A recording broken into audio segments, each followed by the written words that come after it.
पहला प्रश्न है, ओबीआई द्वारा समावेशन सूचकांक में भारत 129 देशों में कौन से स्थान पर है? तो भारत साथियों ओबीआई द्वारा समावेशन सूचकांक में 117 नंबर पर है। कितने देशों की सूची में? तो 129 देशों की सूची में साथियों। और ये रिपोर्ट जो आपकी है ये 2023 की रिपोर्ट है साथियों समावेशन सूचकांक में कौन सा देश प्रथम स्थान पर है? तो न्यूजीलैंड है प्रथम स्थान पर, दूसरे स्थान पर पुर्तगाल है और तीसरे स्थान पर नीदरलैंड है, याद रखना साथियों। और भारत का स्थान क्या है इसमें? तो 117 है साथियों। और भी कुछ इंडेक्स हैं 2023 की, जैसे कि ग्लोबल हंगर इंडेक्स में बेलारूस प्रथम स्थान पर है और भारत का स्थान 111 है।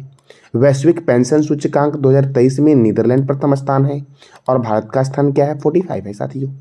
ग्लोबल लिवेबिलिटी इंडेक्स 2023 में वियना प्रथम स्थान पर है और मुंबई और दिल्ली को 141 रैंक मिले हैं साथियों।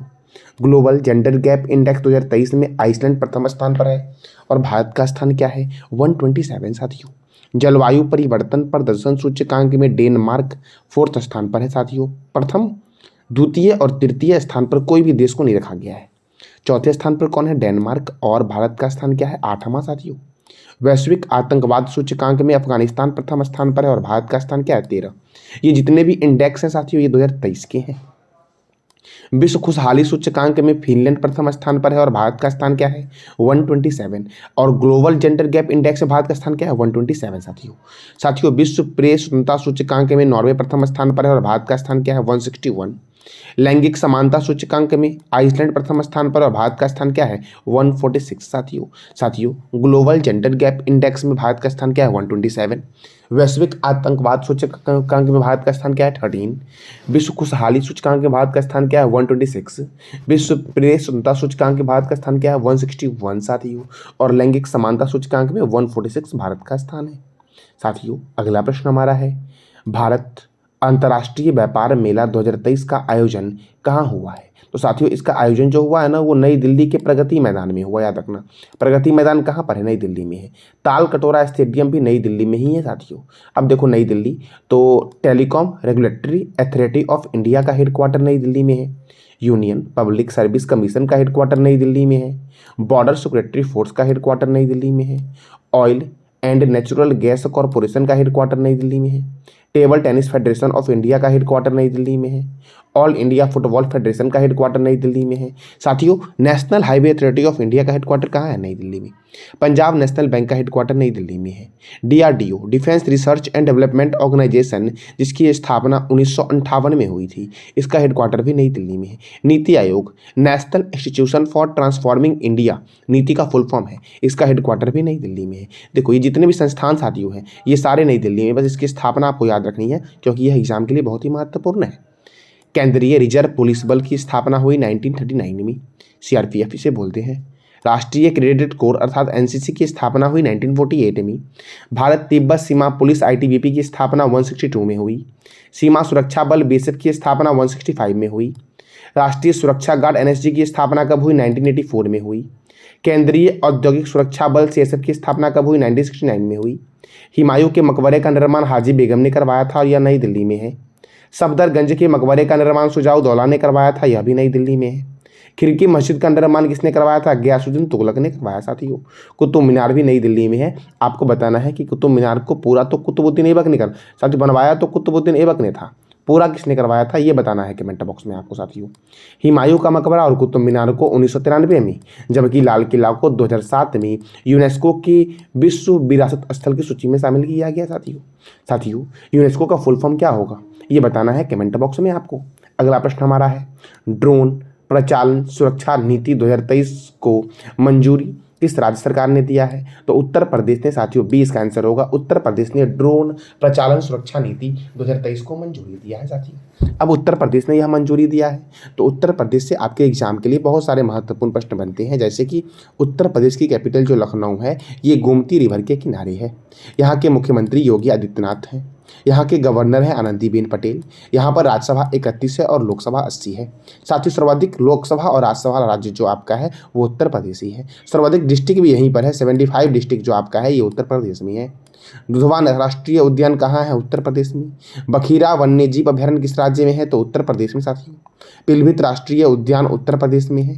रामगंगा परियोजना रामगंगा नदी पर उत्तर प्रदेश में है साथियों। रामगंगा जो है ये गंगा की सहायक नदी है। रिहंद परियोजना रिहंद नदी पर है साथियों। सौरिहंद, अगर मैं यहाँ पे 100 कर दूँ तो सौरिहंद परियोजना किस राज्य में हो जाएगा ये बताना है कमेंट बॉक्स में आपको। बस मैं बता रहा हूँ आपको कि सौरिहंद परियोजना जो आपका है ये सतलज नदी पर है और रिहंद परियोजना रिहंद नदी पर है। शारदा परियोजना शारदा और गोमती नदी पर है। भारतीय चीनी तकनीकी संस्थान कहाँ है? कानपुर में है भारतीय चीनी तकनीकी संस्थान। भारतीय दलहन शोध संस्थान कहाँ है? कानपुर में। औद्योगिक विश्व विज्ञान अनुसंधान केंद्र कहाँ है? लखनऊ में। केंद्रीय औषधि अनुसंधान केंद्र कहाँ है? लखनऊ में। केंद्रीय वनस्पति अनुसंधान केंद्र कहाँ है? लखनऊ में साथियों। कहाँ पर है? केंद्रीय वनस्पति अनुसंधान केंद्र तो लखनऊ में। प्रयागराज शहर के पुलिस ने वरिष्ठ नागरिकों की सहायता के लिए सवेरा योजना शुरू किया साथियों। प्रयागराज शहर के पुलिस ने वरिष्ठ नागरिकों की सहायता के लिए क्या शुरू किया है साथियों? सवेरा योजना। पंचा अमृत योजना भी उत्तर प्रदेश में चल रहा है। अगला प्रश्न हमारा है, बोगो सागर नौसैनिक अभ्यास का आयोजन भारत और किस देश के बीच हुआ है? तो बोगो सागर साथियों बांग्लादेश और भारत के बीच होता है और एक संप्रीति सैनिक अभ्यास है, ये भी भारत और बांग्लादेश के बीच होता है साथियों। भारत और श्रीलंका के बीच मित्र शक्ति सैन्य अभ्यास होता है जो मैंने साथियों कुछ दिन पहले ही आपको बताया था साथियों। अब देखो कुछ महत्वपूर्ण सैन्य अभ्यास को देखते हैं और अब बांग्लादेश के बारे में जानते हैं। बांग्लादेश की कैपिटल क्या है? ढाका है। यहाँ की करेंसी क्या है साथियों? टका। बांग्लादेश की करेंसी क्या है? टका। यहाँ के प्रेसिडेंट कौन है? मोहम्मद शहाबुद्दीन। यहाँ के प्राइम मिनिस्टर कौन है? शेख हसीना। संप्रीति थल सैनिक अभ्यास जो होता है ये भारत और बांग्लादेश के बीच होता है प्रत्येक वर्ष। बंगबंधु नेशनल स्टेडियम जो आपका है ये ढाका में है। कहाँ पर है? ढाका में। बांग्लादेश की संसद का नाम क्या है? जातीय संसद। और रूपपुर परमाणु ऊर्जा संयंत्र जो आपका है ये कहाँ है? तो बांग्लादेश में साथियों। अगला प्रश्न हमारा है, वाटर स्मार्ट किट अभियान किस राज्य सरकार ने शुरू किया है साथियों? तो यह शुरू किया है मेघालय ने वाटर स्मार्ट किट अभियान साथियों। वाटर स्मार्ट किट मेघालय अभियान इसका पूरा नाम है। वाटर स्मार्ट किट अभियान किसने शुरू किया है? मेघालय ने शुरू किया है। तो मेघालय की राजधानी क्या है? शिलोंग। मेघालय के गवर्नर कौन है? फागू चौहान। मेघालय के मुख्यमंत्री कौन है? कोनार्ड संगमा। मेघालय में राज्यसभा 1 है और लोकसभा कितना है साथियों? 2 है साथियों। मेघालय की स्थापना हुई 21 जनवरी 1972 को। नोकरेक राष्ट्रीय उद्यान याद रखना, नोकरेक राष्ट्रीय उद्यान, सीजू वन्यजीव अभयारण्य, बलफक्रम राष्ट्रीय उद्यान किस राज्य में है? मेघालय में। जारूकी अंतर्राष्ट्रीय हवाई अड्डा शिलोंग में है। पूर्व का स्कॉटलैंड और मेघों का घर किसे बोलते हैं? मेघालय को।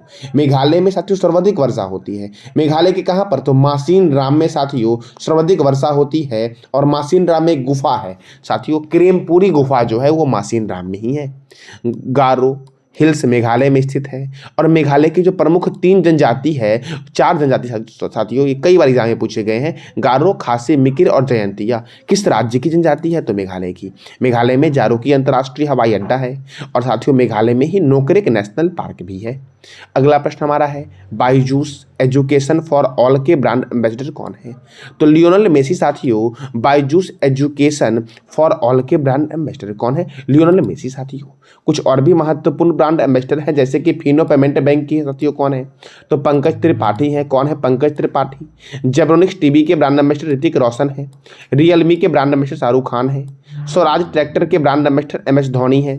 गेम्स 24x7 के ब्रांड एम्बेसडर ऋतिक रोशन साथियों है। गेमिंग ऐप A23 और थम्सअप के ब्रांड एम्बेसडर कौन है? तो शाहरुख खान साथियों है। डाबर रेड पेस्ट के ब्रांड एम्बेसडर कौन है? अमिताभ बच्चन है। फायर वोल्ट के ब्रांड एम्बेसडर कौन है? कियारा आडवाणी है। निक्षय मित्र के ब्रांड एम्बेसडर कौन है? डॉक्टर दीपा मलिक। जियो सिनेमा के ब्रांड एम्बेसडर रोहित शर्मा है, लेकिन जियो मार्ट के ब्रांड एम्बेसडर महेंद्र सिंह धोनी है, याद रखना। जियो सिनेमा के ब्रांड एम्बेसडर कौन है? रोहित शर्मा, लेकिन जियो मार्ट के ब्रांड एम्बेसडर कौन है? महेंद्र सिंह धोनी। बेकफिट के ब्रांड एम्बेसडर कौन है? आयुष्मान खुराना। प्यूमा इंडिया के ब्रांड एम्बेसडर कौन है? मोहम्मद शमी साथियों प्यूमा इंडिया के ब्रांड एम्बेसडर है। इंफोसिस ग्लोबल ब्रांड एम्बेसडर कौन है साथियों? तो राफेल नडाल है। वनडे विश्व कप ग्लोबल एम्बेसडर कौन है? सचिन तेंदुलकर के। वाईकॉम, जियो मार्ट और लेज के ब्रांड एम्बेसडर कौन है? महेंद्र सिंह धोनी है। लग्जरी फैशन जूसी के ब्रांड एम्बेसडर कौन है? आलिया भट्ट है। कौन है? आलिया भट्ट है लग्जरी फैशन जूसी के ब्रांड एम्बेसडर साथियों। यूनिसेफ इंडिया के ब्रांड एम्बेसडर कौन है? आयुष्मान खुराना है यूनिसेफ इंडिया के ब्रांड एम्बेसडर। आईसीसी विश्व क्रिकेट कप के ब्रांड एम्बेसडर कौन है? शाहरुख खान है आईसीसी विश्व क्रिकेट कप के brand ambassador. Asian hockey federation के ब्रांड एम्बेसडर कौन है? सलीमा टेटे साथियों। कौन है? सलीमा टेटे। एक बार फिर से मैं रिपीट कर दे रहा हूँ साथियों, इंफोसिस ग्लोबल ब्रांड एम्बेसडर कौन है? राफेल नडाल है। वनडे विश्व कप ग्लोबल एम्बेसडर कौन है? सचिन तेंदुलकर हैं। वाईकॉम, जियो मार्ट और लेज के ब्रांड एम्बेसडर कौन है? महेंद्र सिंह धोनी है साथियों। लग्जरी फैशन जूसी के ब्रांड एम्बेसडर कौन है? आलिया भट्ट साथियों है। कौन है? आलिया भट्ट साथियों। यूनिवैक इंडिया के ब्रांड एम्बेसडर कौन है? आयुष्मान खुराना है। आईसीसी विश्व क्रिकेट कप के ब्रांड एम्बेसडर कौन है? शाहरुख खान है। एशियन हॉकी फेडरेशन के ब्रांड एम्बेसडर कौन है? तो सलीमा टेटे हैं साथियों। अगला प्रश्न हमारा है, वनडे में सबसे ज़्यादा 50 शतक बनाकर शतकों का अर्धशतक बनाने वाले विश्व के पहले खिलाड़ी कौन बने हैं? तो विराट कोहली बने हैं साथियों। कौन बने हैं? विराट कोहली बने हैं साथियों। अब क्रिकेट, तो इंटरनेशनल क्रिकेट काउंसिल का हेडक्वार्टर कहाँ है? दुबई में है। इसकी स्थापना कब हुई? 15 जून 1909 को आईसीसी की स्थापना हुई साथियों। आईसीसी के चेयरपर्सन कौन है? तो ग्रेग वारकेले हैं। आईसीसी के डिप्टी चेयरमैन कौन है? इमरान ख्वाजा हैं। आईसीसी के सीईओ कौन है? जियो फेलोडिस हैं साथियों। BCCI, board of control for cricket in India, इसका हेडक्वार्टर मुंबई में है। और इसकी स्थापना कब हुई? 1928 में इसकी स्थापना हुई साथियों। कब हुई इसकी स्थापना? तो 1928 में हुई। इसके प्रेसिडेंट कौन है? रोजर बिन्नी। कौन है प्रेसिडेंट इसके? रोजर बिन्नी है। और क्रिकेट का जन्मदाता कौन है? इंग्लैंड है क्रिकेट का जन्मदाता। क्रिकेट में Ranji trophy, Irani trophy, Dilip trophy, CK Naidu trophy, Rani Jhansi trophy, Deodhar trophy, GD Birla trophy, Rohinton Baria trophy का संबंध किस खेल से? क्रिकेट से है। क्रिकेट में Ranji trophy, Irani trophy, Dilip trophy, CK Naidu trophy, Rani Jhansi trophy, Deodhar trophy, GD Birla trophy, Rohinton Baria trophy का संबंध किस खेल से है? तो क्रिकेट से है साथियों। दुनिया का पहला क्रिकेट क्लब का नाम क्या है? हैमिल्टन। इसकी स्थापना कब हुई? 1760 में हुई। और दूसरा कौन सा है? मैरीलीबॉन, जिसकी स्थापना कब हुई? 1787 में हुई। कब हुई? 1787 में। दुनिया का पहला क्रिकेट क्लब का नाम क्या है? हैमिल्टन। इसकी स्थापना कब हुई? 1760 में हुई। और दूसरा कौन है? मैरीलीबॉन, जिसकी स्थापना कब हुई? 1787 में हुई साथियों। क्रिकेट का पहला टेस्ट मैच 1877 में मेलबर्न में ऑस्ट्रेलिया और इंग्लैंड के बीच हुआ। पहला एक दिवसीय मैच भी मेलबर्न में हुआ था इंग्लैंड और ऑस्ट्रेलिया के बीच। कब हुआ? 1971 में। साथियों, मैं क्रिकेट के बारे में कई दिनों से लगातार बता रहा हूं मैं साथियों। प्रथम वर्ल्ड कप जो हुआ था ये इंग्लैंड में हुआ था, वेस्ट इंडीज और ऑस्ट्रेलिया के बीच। कब हुआ था? 1975 में हुआ था। पहला टेस्ट मैच कब हुआ साथियों? इसका जवाब देना है कमेंट बॉक्स में आपको। साथियों, 1983 में इंग्लैंड में आयोजित वर्ल्ड कप भारत और वेस्ट इंडीज के बीच हुआ, जिसमें भारत की जीत हुई थी। यानी कि भारत ने साथियों पहली बार क्रिकेट वर्ल्ड कप कब जीता? 1983 में जीता। और दूसरी बार 2011 में जीता साथियों भारत ने क्रिकेट का वर्ल्ड कप। साथियों, ये था आज का हमारा महत्वपूर्ण करंट अफेयर। कल मैंने आपसे 3 प्रश्न किया था। बुद्धकम्मा फूल उत्सव कहाँ मनाया गया है? तेलंगाना में मनाया गया है। पेरियार राष्ट्रीय उद्यान किस राज्य में स्थित है? केरला में स्थित है। सेलेनोलॉजी में किसका अध्ययन होता है? तो चंद्रमा का अध्ययन होता है सेलेनोलॉजी में साथियों। आज का आपका 3 प्रश्न है, जिसका जवाब देना है कमेंट बॉक्स में आपको। किस सिख गुरु ने खालसा पंथ की स्थापना की थी? साथियों, हाल ही में किस राज्य के टाइगर रिजर्व को बेहतर रखरखाव वाला टाइगर रिजर्व घोषित किया गया है? साथियों, तीसरा प्रश्न हमारा है, जिसका जवाब देना है कमेंट बॉक्स में आपको। हाल ही में उत्तर पूर्व भारत के पहले एम्स का उद्घाटन किस शहर में किया गया है? तो इस तीनों प्रश्न का जवाब देना है कमेंट बॉक्स में आपको साथियों। ये था आज का हमारा महत्वपूर्ण करंट अफेयर। जानकारी अच्छी लगी तो चैनल को लाइक करें, शेयर करें और सब्सक्राइब करें। धन्यवाद। Welcome to YouTube channel GK GS with Manish sir. आज 11 नवंबर 2023 है और आज की जितने भी महत्वपूर्ण करंट अफेयर होंगी वो हम इस वीडियो में डिस्कस करेंगे। इस वीडियो का पीडीएफ आपको टेलीग्राम पे मिलेगा, जिसका लिंक वीडियो की डिस्क्रिप्शन बॉक्स में है। तो आइए शुरू करते हैं आज का महत्वपूर्ण करंट अफेयर। आज का पहला प्रश्न है, तीसरी तटरक्षक वैश्विक शिखर सम्मेलन का आयोजन किस देश में हुआ है? तो इसका आयोजन हुआ है साथियों जापान में। अब साथियों, तीसरी तटरक्षक वैश्विक शिखर सम्मेलन में भारत की तरफ से किसने पार्टिसिपेट किया है? तो उनका नाम है राकेश पाल साथियों, जो इंडियन कोस्ट गार्ड के चेयरमैन हैं। अब जापान में ये हो रहा है। तीसरी तटरक्षक वैश्विक शिखर सम्मेलन साथियों। तो जापान की राजधानी क्या है? टोक्यो। जापान की करेंसी क्या है? जापानी येन है। जापान के प्राइम मिनिस्टर कौन है? फोमियो किशिदा है। जापान के संसद का नाम है डाइट। और जापान का राष्ट्रीय चिन्ह क्या है? तो गुलदाउदी है जापान का राष्ट्रीय चिन्ह साथियों जापान का राष्ट्रीय खेल है जूडो। और इंपीरियल पैलेस कहाँ है? तो टोक्यो में है। साथियों देखो, कुछ महत्वपूर्ण बॉर्डर लाइन है जो आपके एग्जाम के लिए बहुत ही महत्वपूर्ण है। जैसे अमेरिका और कनाडा के बीच है 49वीं समांतर रेखा। भारत और पाकिस्तान के बीच है रेड क्लिफ रेखा। जर्मनी और पोलैंड के बीच हिंडनबर्ग रेखा है और ऑर्डरनीस रेखा है। जर्मनी और फ्रांस के बीच है सिग्रिड रेखा साथियों। जर्मनी और फ्रांस के बीच है। मैकमोहन रेखा है भारत और चीन के बीच साथियों। 38वीं समांतर रेखा है उत्तर कोरिया और दक्षिण कोरिया के बीच। और अगर मैं यहीं पे 49वीं कर दूं तो ये हो जाएगा अमेरिका और कनाडा के बीच साथियों। मैगिनॉट रेखा जर्मनी और फ्रांस के बीच है। और मैन रहीम रेखा किस दो देश के बीच है? तो रूस और फिनलैंड के बीच है मैन रहीम रेखा। डुरंड रेखा पाकिस्तान और अफगानिस्तान के बीच है। मैनिसीन रेखा कनाडा और अमेरिका के बीच साथियों अगला प्रश्न हमारा है, हाल ही में किस देश के क्रिकेट खिलाड़ी डेविड विली ने अंतरराष्ट्रीय क्रिकेट से संन्यास लेने की घोषणा की है? तो डेविड विली जो साथियों है ये इंग्लैंड के क्रिकेट खिलाड़ी हैं और इन्होंने क्रिकेट से संन्यास लेने की घोषणा की है। अब साथियों देखो, साथियों क्रिकेट के बारे में भी हम जानेंगे और इंग्लैंड के बारे में भी जानेंगे। देखो, इंग्लैंड अर्थात इसी को बोलते हैं यूनाइटेड किंगडम अर्थात यूके। इसकी कैपिटल है लंदन और इसकी करेंसी क्या है? Pound sterling. इसके पीएम कौन है? ऋषि सुनक है इनके पीएम। और एम्नेस्टी इंटरनेशनल का मुख्यालय कहां पर है? लंदन में है एम्नेस्टी इंटरनेशनल का मुख्यालय। राष्ट्रमंडल अर्थात कॉमनवेल्थ का मुख्यालय लंदन में है। अंतरराष्ट्रीय समुद्री व्यापार संगठन का मुख्यालय कहां है? लंदन में है। विश्व का सबसे बड़ा संग्रहालय है ब्रिटिश संग्रहालय जो कहां पर है? लंदन में। अब साथियों क्रिकेट से आपके एग्जाम में महत्वपूर्ण प्रश्न क्या बनते हैं? तो साथियों आईसीसी जो आपका है वो क्रिकेट की सर्वोच्च संस्था है। आईसीसी का फुल फॉर्म होता है इंटरनेशनल क्रिकेट काउंसिल जिसका हेडक्वार्टर है तो वही। इसकी स्थापना हुई थी 15 जून 1909 को साथियों। इसके चेयरपर्सन कौन है? तो गिरेगवार किले हैं। इसके डिप्यूटी चेयरमैन कौन है? इमरान ख्वाजा। इसके सीईओ अर्थात चीफ एग्जीक्यूटिव ऑफिसर कौन है? तो जियोफ एलर्डिस हैं साथियों आईसीसी की सीईओ। साथियों देखो, अब बीसीसीआई जो है वो भारत में क्रिकेट को कंट्रोल करती है। तो बीसीसीआई का फुल फॉर्म है board of control for cricket in India. इसका हेडक्वार्टर कहाँ है साथियों? तो मुंबई में है। इसकी स्थापना कब हुई थी? 1928 में हुई थी। इसके प्रेसिडेंट कौन है बीसीसीआई के? तो रोजर बिन्नी है बीसीसीआई के प्रेसिडेंट साथियों। कौन है बीसीसीआई के प्रेसिडेंट? रोजर बिन्नी। क्रिकेट का जन्मदाता कौन है? तो इंग्लैंड है। दुनिया का पहला क्रिकेट क्लब का नाम क्या है? हैम्बल्डन, जिसकी स्थापना हुई थी 1760 में। और दूसरा है मैरी लिबॉन जिसकी स्थापना हुई थी 1787 में साथियों क्रिकेट का पहला टेस्ट मैच कब हुआ था? 1877 में हुआ था।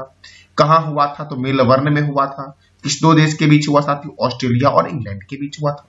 पहला एक दिवसीय मैच साथियों ये कहां हुआ था और कब हुआ था? तो मेलबर्न में हुआ था इंग्लैंड और ऑस्ट्रेलिया के बीच। और कब हुआ था? तो 1971 में हुआ था। प्रथम वर्ल्ड कप जो हुआ था ये वेस्ट इंडीज और ऑस्ट्रेलिया के बीच हुआ था इंग्लैंड में। और कब हुआ था? तो 1975 में हुआ था। अगर मैं पूछूं कि क्रिकेट का पहला टेस्ट मैच कब हुआ? 1877 में। पहला एक दिवसीय कब हुआ साथियों? 1971 में। प्रथम वर्ल्ड कप कब हुआ? 1975 में साथियों। भारत ने प्रथम वर्ल्ड कप क्रिकेट का कब जीता? तो 1983 में भारत ने साथियों क्रिकेट का पहला वर्ल्ड कप जीता था और ये इंग्लैंड में आयोजित हुआ था।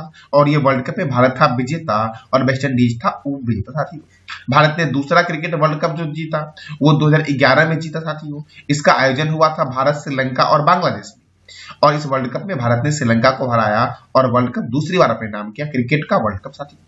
क्रिकेट का पहला वर्ल्ड कप कब हुआ था ये बताना है कमेंट बॉक्स में आपको, क्योंकि मैंने अभी तुरंत बताया। अगला प्रश्न हमारा है, हाल ही में किस राज्य ने ओलिव रिडले कछुआ निवास गलियारों में समुद्री मछली पकड़ने पर प्रतिबंध लगा दिया है? मैंने क्या बोला साथियों कि हाल ही में किस राज्य ने ओलिव रिडले कछुआ निवास गलियारों में समुद्री मछली पकड़ने पर प्रतिबंध लगाया है? तो ओडिशा ने साथियों क्या किया है?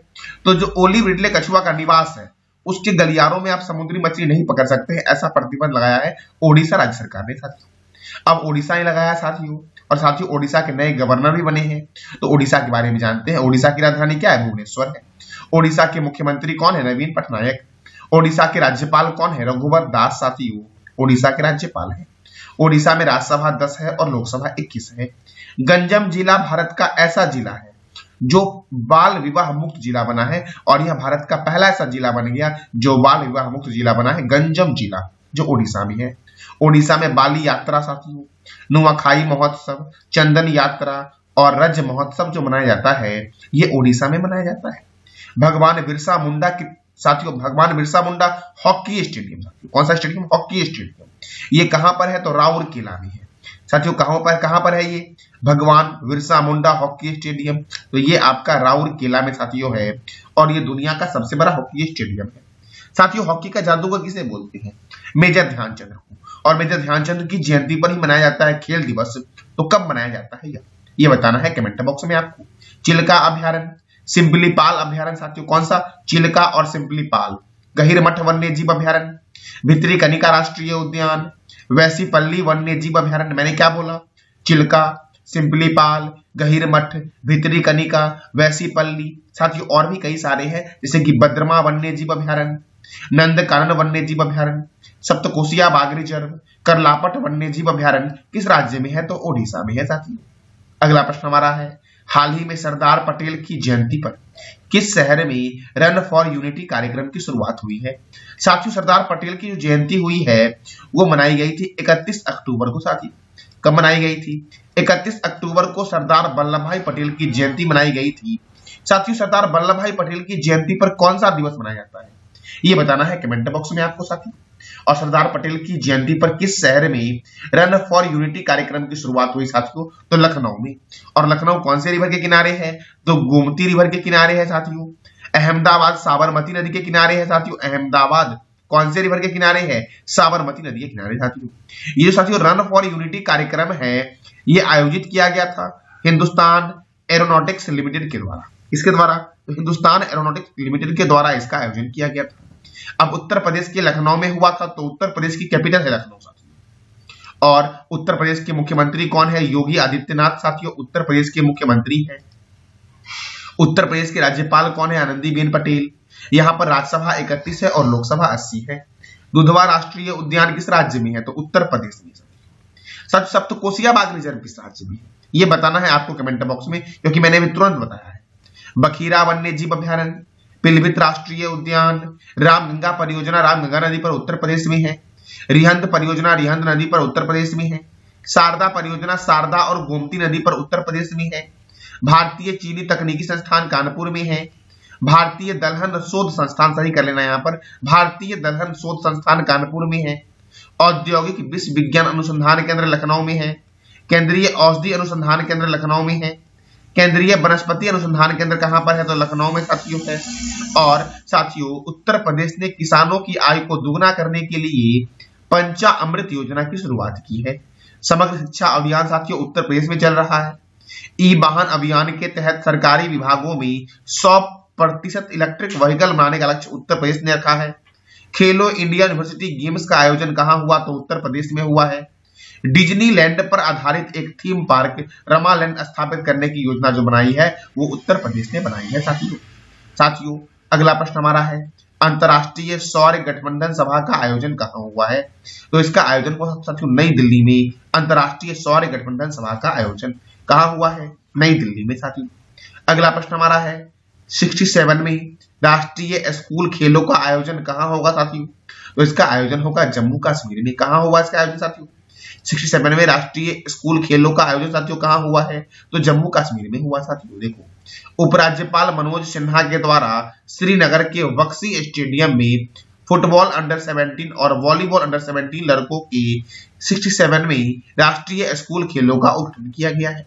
अब साथियों जम्मू कश्मीर में किया गया है तो जम्मू कश्मीर के उपराज्यपाल कौन है? मनोज सिन्हा। डांची ग्राम अभ्यारण्य, किश्तवाड़ राष्ट्रीय उद्यान, तुलबुल परियोजना झेलम नदी पर जम्मू कश्मीर में है। पालक दुल जल विद्युत परियोजना मारूसुदर नदी पर है।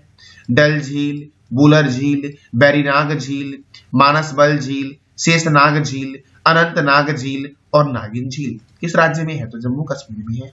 काराकोरम दर्रा, जोजिला दर्रा, पीर पंजाल दर्रा, बनिहाल दर्रा और बुर्जिला दर्रा इस राज्य में है, तो जम्मू कश्मीर में साथियों अगला प्रश्न हमारा है, हाल ही में किसने भारतीय संस्कृति का जश्न मनाते हुए रामलीला प्रदर्शनी का आयोजन किया है साथियों?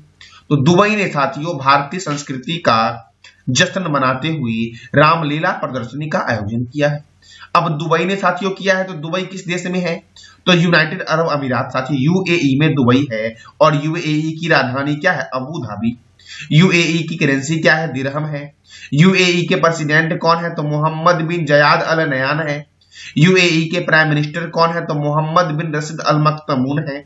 28वें जलवायु सम्मेलन 2023 की मेजबानी कौन करेगा साथियों? तो यूएई करेगा। यूएई के अल मिन्हाज शहर का नाम बदलकर हिंद शहर कर दिया गया साथियों।